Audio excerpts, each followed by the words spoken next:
I'm going to be discussing two scenes from Sleepy Hollow, which is based on the story of the Headless Horseman. And the main characters in these scenes are Ichabod Crane and his parents, and these two scenes are flashbacks from his childhood.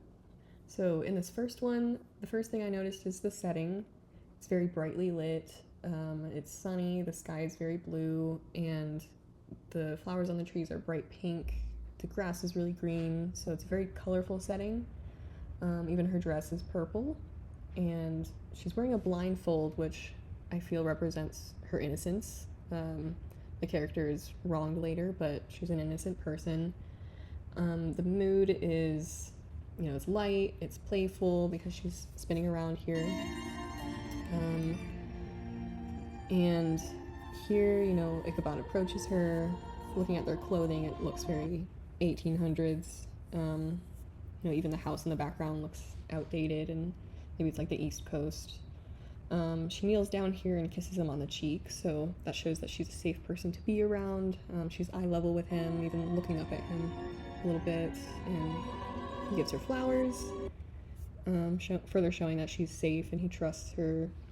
And this character, his face is very round, even like the way his hair is cut just really accentuates the roundness of his head and his eyes. So he's innocent as well, very young looking. And the lighting on them here is very even. There's no harsh shadows at all. It's very light, high key, and very warm.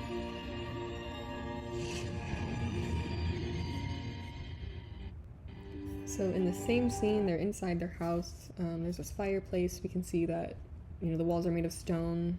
Again, it looks very 1800s or earlier.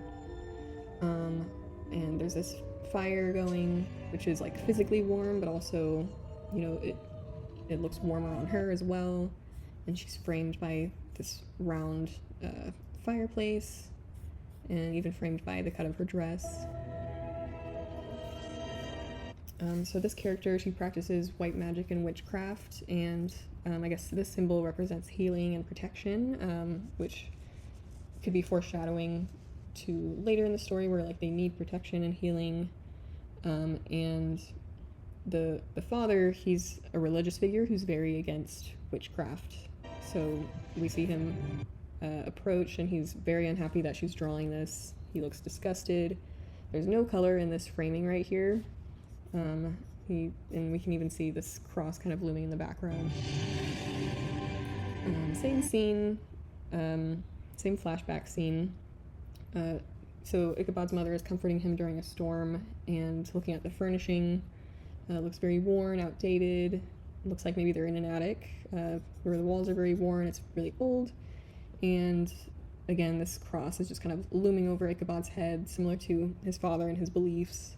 The room is only lit up by the lightning and the fire, no electrical lighting.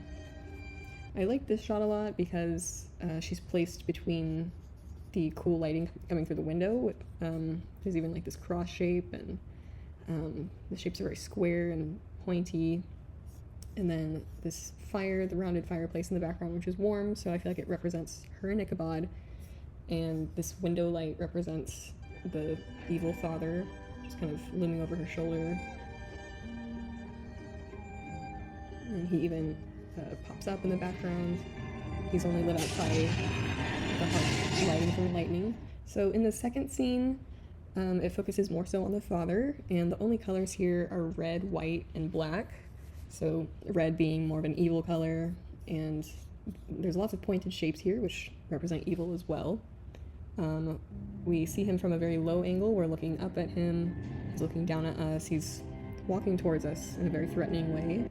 Even his figure is very triangular. He's wearing all black.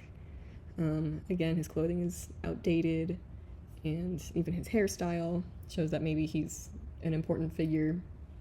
And he even takes up the whole frame walking into us. And even more triangular shapes here, even more intense. And we see Ichabod over here. He's peeking through the seats, kind of representing that he's stuck in his situation like a prisoner. And there's this door that we're walking through that's red, so feels like there isn't gonna be anything good behind this door. The music is getting really quiet before it gets intense again. It's very eerie. The mood is much darker than the previous scene. Yeah, these medieval like torture devices are all sharp, very scary looking, going in different directions. And the lighting here is also really dim. It's coming through from this side, hitting this figure here that we're supposed to look at.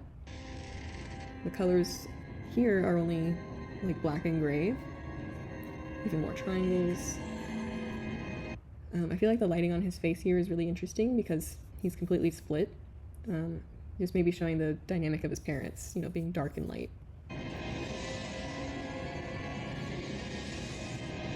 And then this framing within the frame, showing that his mother is completely stuck in her situation as a prisoner as well.